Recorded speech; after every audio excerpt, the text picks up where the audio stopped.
Hello guys, welcome back to my channel Data Scout.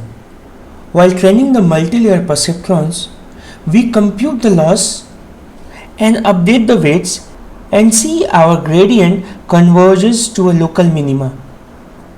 While training the multi-layer perceptron, we compute the loss and update the weights so that our gradient descent converges to a local minima. This vanishing gradient descent problem is to do with this gradient descent itself.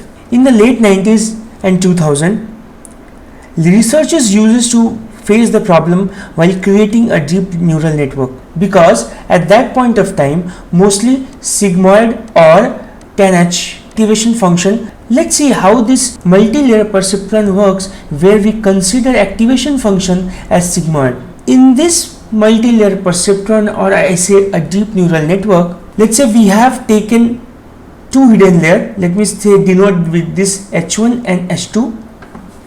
So we have input layer. Our input features are getting connected to activation function, or I say each neuron. So this is fully connected network where X1 feature is connected to all these three neurons. So if I say the matrix will become here 3, 2, and then the matrix here will be 2 into 1. So let's understand this. So the input feature goes to this activation function, and the output of this activation function is nothing but the weighted sum of this input feature. While the input is connected to a feature, the weights are assigned. And in the last videos, we have already seen how the weights are assigned. So from this activation function, the output is O11, and the weight assigned to this output will be W2 of 11, because we know how we have given this naming. All the input features from F11 is getting connected to F22 and F21.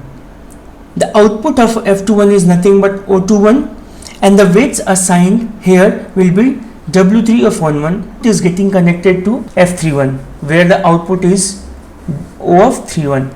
So we know the input feature connects to activation function with the weight assigned to each of the feature, and finally we compute the loss. Seeing the loss, we need to update the weights, and we do it through backpropagation and chain rule.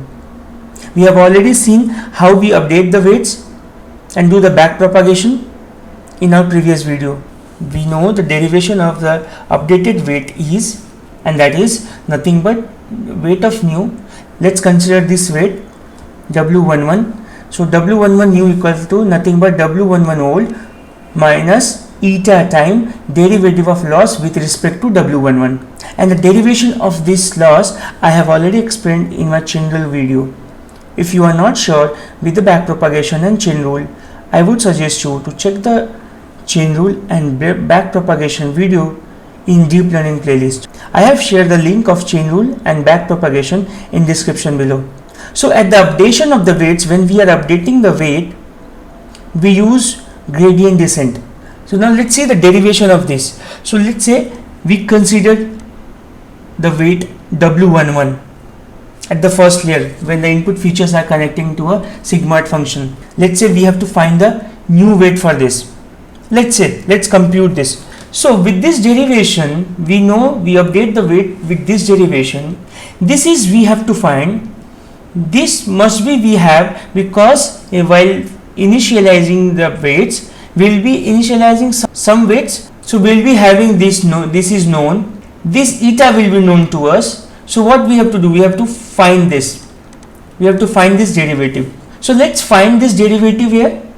So if I just say derivative of loss with respect to derivative of weight 11 equal to, so if you see this weights, so O3 is impacting O11, O11 will impact O21 will impact O11, O11 will impact W11. So let's say that derivative of loss starts impacting our derivative of O31. So let's say here, we know from our backpropagation there are two ways with which can come. It can find this way or this way. It can have this way to go or this way to go. Let's consider this scenario. Let's consider these two scenarios. So for that, O31 will be common. So I have just taken derivation of loss with respect to O31 as out. Multiply. Let's compute this root first. So O311 is impacting O21. So let's say derivative of O311, O31 is impacting derivative of O21, derivative of O31 is impacting derivative of O21, and derivative of O21 is impacting derivative of O11, O21 is impacting O11, and derivative of O11 is impacting derivative of weight of 11, derivative of O11 impacting derivative of W11. So this is one path we know. So let's compute this second path. So this will be the plus, and let's find this root. So we know derivative of loss with respect to O31 is common at this point, so we have taken out, so we'll not consider this, we'll consider this from here. So O31 is impacting O22, so derivative of O31 is impacting derivative of O22, derivative of O22 impacting nothing but derivative of O11, O22 is impacting derivative of O11, and in turn derivative of O11 to W11. So derivative of O11 to derivative of W11.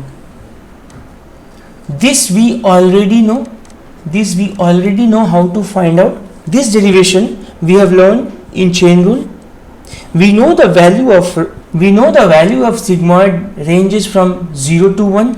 So let's say this is 0.5, this is tapping off, so it must be 1, and this is 0. So we already know the derivation of activation function sigmoid is nothing but 0.25. So when we are trying to find the derivation, the value will be mostly below 0.25. So let's consider to find the new weight for W11, which we have done the derivation. Let's consider this portion first. So let's consider this derivation output will be nothing but 0.15. Second derivation output of O21 with respect to O11 will be nothing but, let's say, let's give a scenario where it's 0.1, and let's say O11 to W11 will be nothing but 0.02. Let's consider this as an output. So if I multiply this, the value comes is 0.0003. So if we see the weight updation, and let's say our old weight is, we know this is the weight updation, this is what we try to find, a new weight. So in new weight we know already that there will be some weight assigned to this old. So let's say our W11 old weight is nothing but 1.7. W11 of new will be nothing but 1.7 minus, let's consider this eta as 1.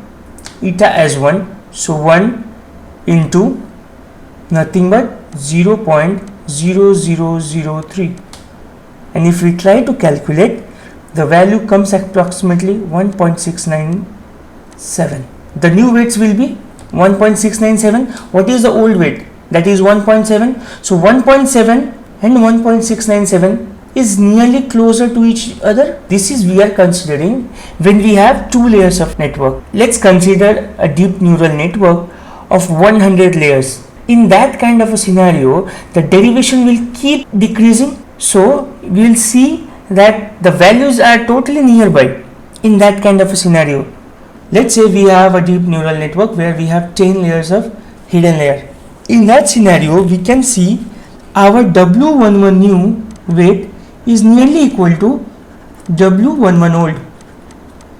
If I just say, let's suppose there will be a weight find like 1.6966, and the last old will be, if we do iteration, the next time our old weight become 1.697, and let's say we are getting the output as 1.6966, which is nothing but, if I just say that this is nothing but this, if we try to do the round of this 66, the 7 will come. So this will be nearly equal to our old and new will be nearly equal. So if we see our gradient at that point of a time, when it will start taking a baby step to converge to a local minima, we will see that rather than converging to a local minima, it will stop iterating, because the change in the new weights will not be that much substantive to understand by the gradient that it has reached to a local minima, because it will hardly do some changes, right? As the derivation of multiplication very small, the gradient descent stop converging to a local minima. Our vanishing gradient descent problem occurs. That it doesn't converge to a local minima, but it start understanding that it has already converged. Why? Our new weights and old weights are nearly equal, and this is happening because of sigmoid, because sigmoid range is 0.25. So the more the layers will be, the output will be keep on decreasing, the values of multiplication will be keep on decreasing. So that's why we do not prefer to use sigmoid at hidden layers, as it's prone to vanishing gradient descent problem. And to solve this, we'll see how the use of ReLU and leaky ReLU at the hidden layers. This vanishing gradient descent problem used to happen in sigmoid and 10H functions. I hope the vanishing gradient descent concept is clear now. So that's all regarding the vanishing gradient descent problem. Hope you guys enjoyed this video. If you like the content, press the like button, subscribe to our channel Data Scout. If you have any doubt, do comment in. I'll try to reply to each one of you. Thank you guys.